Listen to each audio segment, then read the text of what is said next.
Hello, I'm Adrian Finnegan, and this is Counting the Cost on Al Jazeera, your weekly look at the world of business and economics. This week, India is booming, but millions of its people aren't benefiting from the economic growth. The income inequality gap is a hot topic dominating the national elections.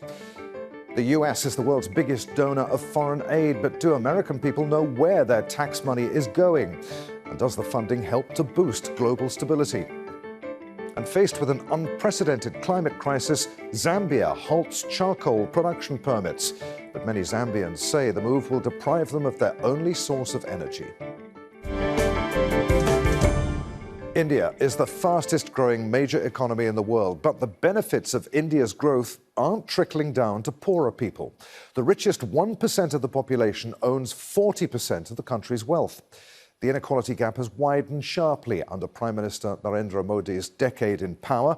That's according to the World Inequality Lab. And it's now a flashpoint in the country's national elections. Hot topics include inheritance tax and wealth redistribution. Both the ruling Bharatiya Janata Party, or BJP, and the opposition Congress Party are presenting themselves as champions of the common man. Just a reminder that the Indian government hasn't granted visas to Al Jazeera's journalists, so we're covering the election from outside the country. Kulsum Sharif reports. India's and Asia's richest man, Mukesh Ambani, spared no expense at his youngest son's pre-wedding bash in March. At a reported cost of $150 million, it made international news. The industrialist, with a net worth of nearly $112 billion, is not the country's sole billionaire. India has seen a rise in billionaires in recent years, with 94 added this year. It's become an electoral issue in the ongoing general elections, where Prime Minister Narendra Modi is seeking a third term. The opposition has accused the governing BJP of favouring the rich. The Congress says if elected, it will conduct a national caste census to address growing inequalities between income and wealth. The BJP has waived off the debts of 22 businessmen, but we will be transforming the lives of millions of people and their families. Prime Minister Modi says the Congress plans to redistribute the country's wealth. They said Muslims have the first right over the nation's wealth. This means they will collect people's wealth and distribute it to whom? To those who have more children, to the infiltrators. India's wealth inequality has widened under Modi's tenure. The richest 1% of the population own 40% of the country's wealth.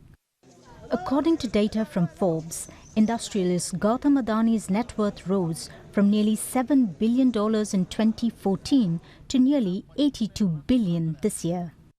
Nearly 1 billion people are eligible to vote in India's general elections that conclude on June 1st. For many, rising unemployment and inflation is a major concern. They keep saying they will eradicate poverty, but it seems they will eradicate the poor. The issues are rising prices and unemployment. There is no work. Children are roaming around aimless and jobless. India is among the fastest growing economies in the world, but many queuing up to vote say they are struggling to find a stable income. Kulsum Sharif, Al Jazeera, for Counting the Cost. Another factor believed to be holding equality in India back is the caste system of hierarchy based on one's birth. The concept divides Hindus by their family's place in society. Discrimination against people from certain castes is officially illegal in India, but activists say that it still occurs. There are laws in place to ensure spots in jobs and universities for so-called scheduled caste citizens, but rights groups say they don't go far enough. One of the things holding back these efforts is unclear data on how many people belong to which castes. Opposition politicians are pushing for a more complete census, but have faced resistance from the BJP government. Joining us now from New Delhi in India is Arun Kumar, an economist and author of the book Demonetization and the Black Economy. Good to have you with us, sir. So why have the benefits of India's rapid economic growth been so unevenly distributed? There are two things to be noted. First is that India is more unequal than most other economies. So it depends on the system, what country follows what system. We have followed a system in which our large unorganized sector, which employs 94% of the workforce, is earning very little. And when you have little income, you have little saving.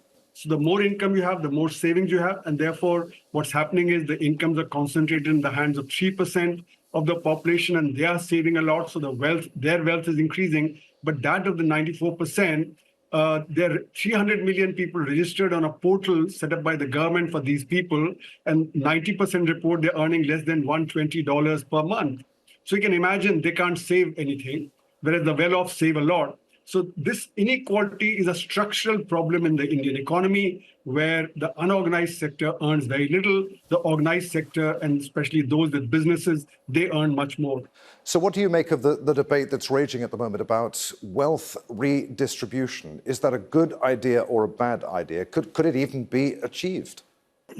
Wealth inequality depends on the income inequality.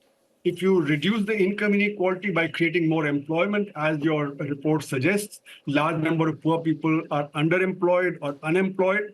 Therefore, they have no income. If you generate more employment, people will have more income, and then the inequality will decline.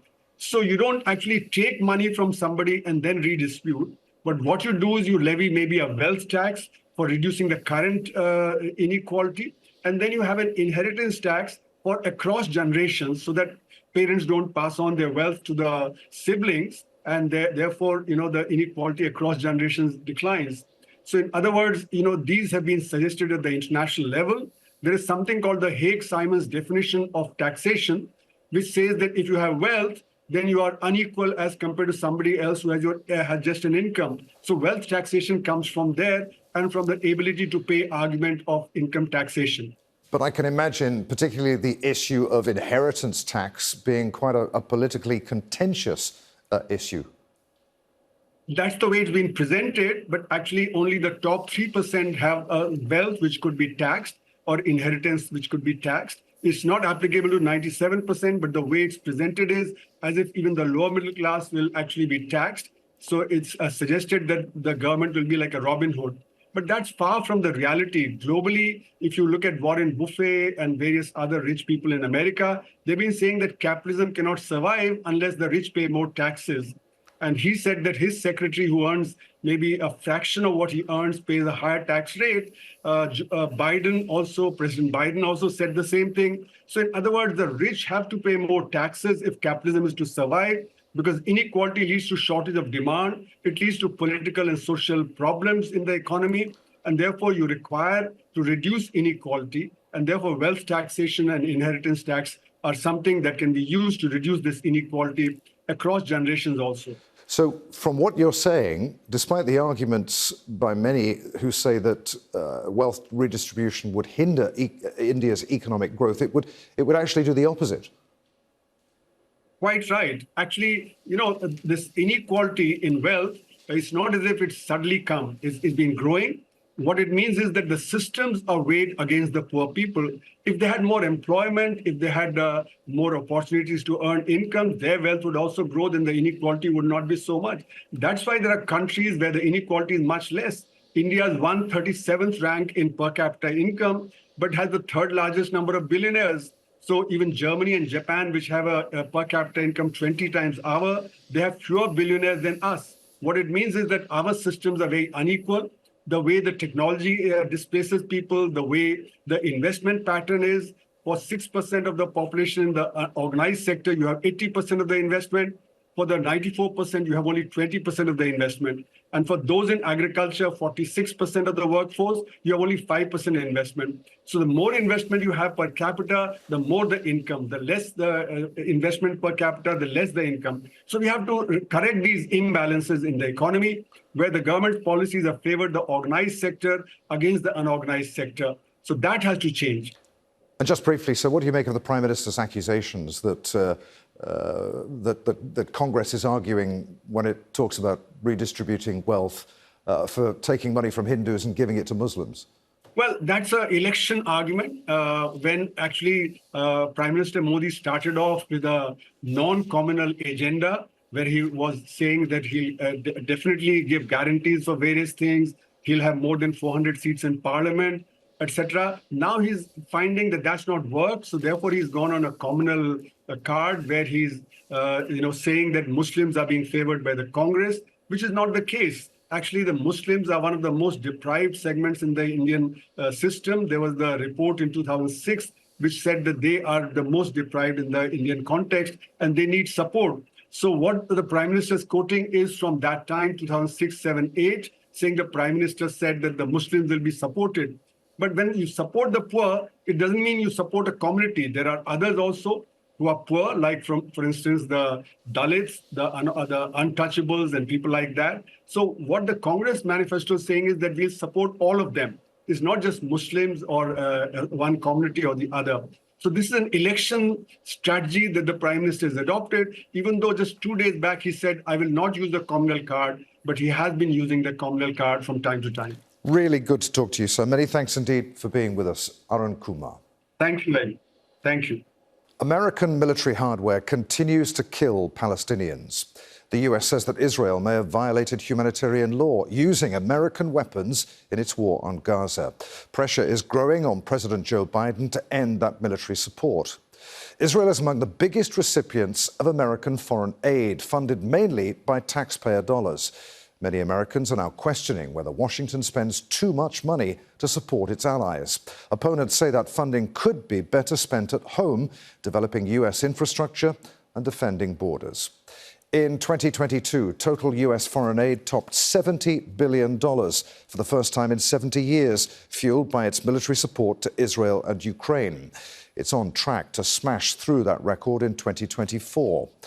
In April, Congress approved a $95 billion spending bill that includes $61 billion for Ukraine and $26 billion for Israeli weapons, as well as humanitarian aid to Palestinians.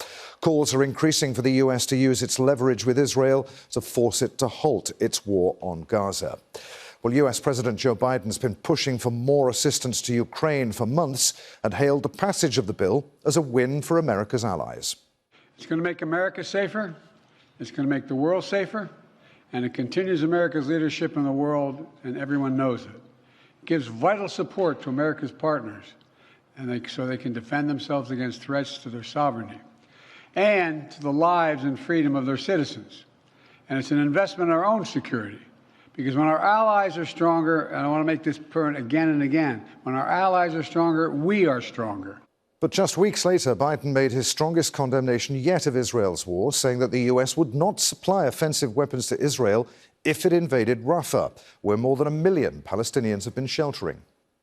Civilians have been killed in Gaza as a consequence of those bombs and other ways in which they go after population centers. And I made it clear that if they go into Rafah, they haven't gone into Rafah yet. If they go into Rafah, I'm not supplying the weapons that have been used historically to deal with Rafah. However, the US is set to send Israel a new weapons package worth more than $1 billion if it's approved by Congress. Republicans have criticized Biden for conditioning aid to Israel, and they've also expressed opposition to continued support for Ukraine. Republican House Speaker Mike Johnson overcame pushback from his own party and held the vote that released billions in military and humanitarian support. Now remember that 80% of the Ukraine funding will go to the replenishment of American weapons and stocks and our facilities and our operations. It also includes tough measures and sanctions on Iran and Russia and China, which most of the American people understand is a necessity and a very important thing. I've said it very simply, I'll say it once again. It's an old military adage, but we would rather send bullets to the conflict overseas than our own boys, our troops. The yearly expenditure only amounts to 1% of the total federal budget, although some surveys show that American voters think that a quarter of their tax dollars go overseas. We spoke to some Americans to get their views on foreign aid. I know, I think most Americans are aware that, it's 70 to 80% of our tax paying is going towards military funding. I mean, specifically, spending it on, genocides. I think it's important, the U.S. is a powerful country. We have a lot of resources. I think, we should help other countries when they need it, I think it's something we spend less than 1% of our annual budget on foreign aid, something roughly like that. I'm not sure of foreign aid's effectiveness, or if we should be spending more, or we should be doing it in another way. I think it creates a lot of dependencies that aren't healthy for other countries in terms of the subsidies that we give. But I think overall we should be giving more to crisis situations like Gaza. I mean, I would probably estimate I know we subcontract our foreign aid a lot, so it's not necessarily the United States government directly supplying it, but I know that a lot of it went to Afghanistan and Iraq during those years. Now, I don't think we are not the leading contributor of foreign aid to African countries anymore. Now that's China, but they're doing more. Well, lately with the wars going on, I've been hearing reports of billions of trillions of dollars going to war. That's hopefully this war can end soon and we get back to normal and provide back to our country. Now, over the last 10 years, the US has provided nearly $1 trillion in foreign assistance, including humanitarian, military and economic aid. Figures, of course, change from year to year with disasters or conflicts boosting funds to different places. But since the end of World War II, the majority of aid has shifted from rebuilding Europe to maintaining influence, managing conflicts and responding to humanitarian crises in the Middle East and Africa. In 2023, the top 5 recipients of US aid were Ukraine, Israel, Ethiopia, Jordan and Egypt. They're followed by Afghanistan, Somalia, Yemen, Congo and parts of Syria that are not under the control of Damascus. The US increased support there after the February 2023 earthquakes hit the country's northwest. Joining us now from Sydney is Brendan O'Connor. He's a professor of US politics and US foreign relations at the University of Sydney. Good to have you with us, Brendan. So how much of the US budget actually goes to foreign aid, and how does that compare to how much other countries spend? Well, the US is the largest economy in the world, gives about $9.5 billion in foreign aid a year. This is well below the long-promised target of about 1% of GDP to foreign aid. The United States gives about 0.23% of its GDP. The strongest performers in that regard are the Scandinavian countries, Norway, Sweden, giving closer to the 1% of GDP target. Japan has slipped down considerably in recent years in its foreign aid as well. So there's many needs out there. In terms of famine, in terms of economic deprivation around the world. But we don't usually count military aid entirely in foreign aid. In recent times, the United States has given $41 billion since February 2022, when the war in Ukraine sort of started in its latest phase with the Russian invasion. So counting military aid in foreign aid is complicated or controversial.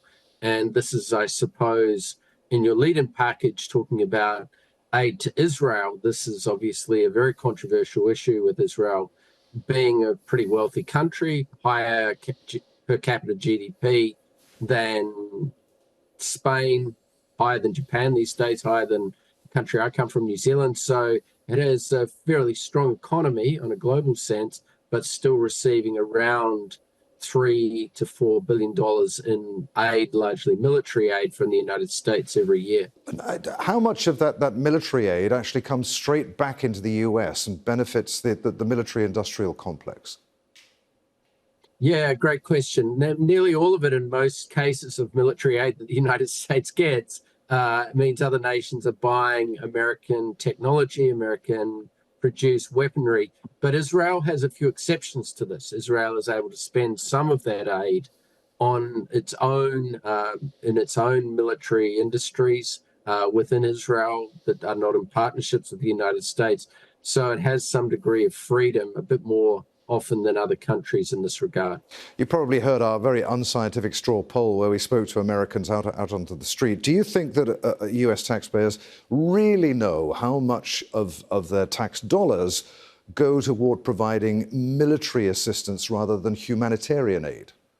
Not really. I think it's one of those obscured issues that there's very effective lobby groups for certain countries, and those lobby groups get a lot of support from the Congress, and then the Congress creates a threshold, and then the Biden administration or any president reaches up to that threshold. I think that Americans in general in surveys believe they give more foreign aid than they do. I mean, Americans, like people in a lot of countries, probably the country I live in, Australia, don't have a sort of very sort of detailed grasp of a lot of details of foreign affairs. In general, Americans are in favour of giving money to poor people, but they don't want to pay for it themselves. And that's similar to foreign aid. Most people are in favour of the idea of humanitarian assistance, particularly, but they don't want to see taxpayers' money used for foreign aid. So that obviously is one of those contradictions. We can't have one without the other, but that we see that pretty consistently over time in surveys.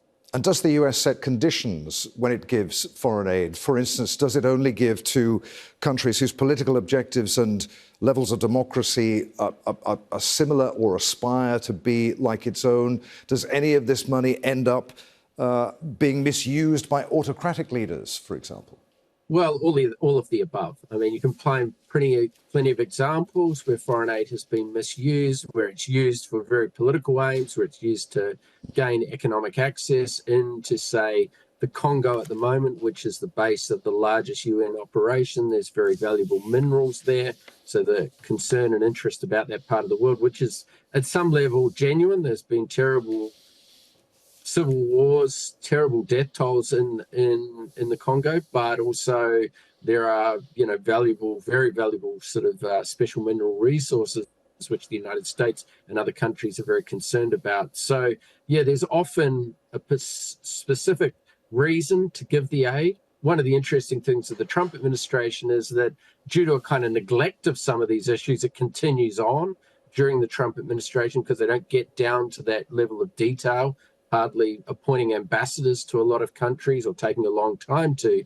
And one of the concerns will be the real sort of levels of humanitarian aid. Will a re-elected Donald Trump be more active on that front and have people who are more concerned with this, against giving foreign aid, and some of these cuts, which we saw to immigration, for instance, and refugee intakes into the United States, will that also occur with foreign aid in, say, a second Trump administration?